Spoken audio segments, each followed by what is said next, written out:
Hello, congratulations. Yung tanong ko lang kay kay Angelica, this is your reunion project together after a long time. And then nung time na yun, mga dalaga at binata pa kayo. This time mga married na kayo and you have your daughter. Ano yung parang nabago on your acting that you are now a mother or a father and then you are married already doing this kind of project? Well, sabi ko nga kanina, di ba, nagkaroon ng deeper, kapag nagka-texture, kahit siya, kapag nakaka-eksena mo, hindi na yung basta-basta kasi noon para bang pinipinta lang namin yung image ng mag-asawa.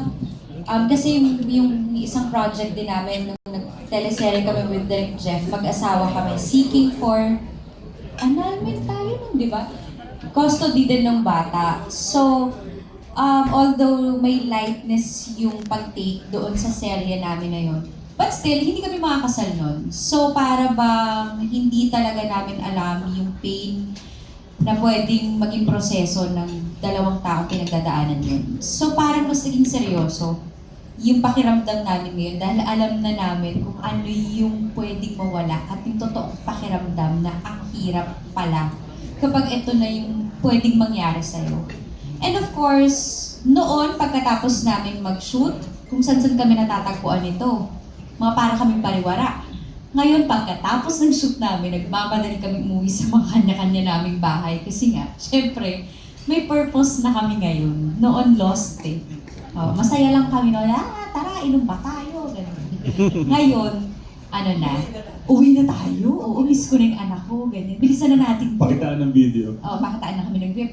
Sino mas magaling na anak? Ganun kami. Anak ko, tinan mo marunong na. See. Yun nga, gaya ng sabi ni Yende, malaki yung difference nung ngayon na may sarili na talaga kaming pamilya, may anak na kami, compared dun sa nung ina-acting namin yung mag-asawa na parang, syempre parang alam naman namin kung paano talaga gawin.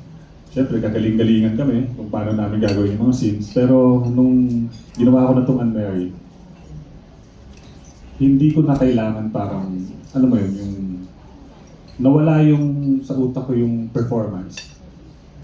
Nawala siya. Hanggat maaari, gagawin ko siya sa pinakasimpleng paraan, sa pinaka-natural at siguro organic, authentic na delivery. And pag nakakaiyak yung scene, pag malungkot yung scene, mas gusto ko siyang pigilan kesa ibigay. Yun yung parang naging difference. Unlike before na papailakin ko yung audience dito sa eksena to. Ito ngayon, mas ayokong ipakita. Tinatago ko lang talaga sa loob. Well, any discovery sa isa't isa after doing this, compare yung dati, may mga bago pa kayo na-discover sa isa't isa, acting, di ba, wise, maturity in acting, ganyan. Sa trabaho siguro parang hindi eh. Kasi trabaho kami niyan, trabaho. Pag wala ng trabaho, di mo na pinag-uusapan talaga yung trabaho. Mas more on personal life kami, mas lumalim yung friendship namin, lalo na ngayon na pares na kami magulang. Angelica. So difference, wala naman. Wala no? Parang wala. Ganun pa rin kami. Siguro mas na-excite lang ako dahil ang tagal ko siguro hindi nag-work. And para bang ang blessed nung pakiramdam dahil nung babalik akong trabaho, sobrang gusto ko yung makaka-eksena ko. Like si Zanjo yung makakatrabaho. Parang siyang dream project. Alam mo yun yung best friend mo kasama mo sa isang pelikula. Lagi akong kinikilig pag nakikita ko yung poster na may Pangaliban tsaka Barudo. Parang, ang cute naman namin. Yung inabot natin to, parang ganun yung pakiramdam sa akin. Thank you. Congratulations. Thank you, Alan. Salamat.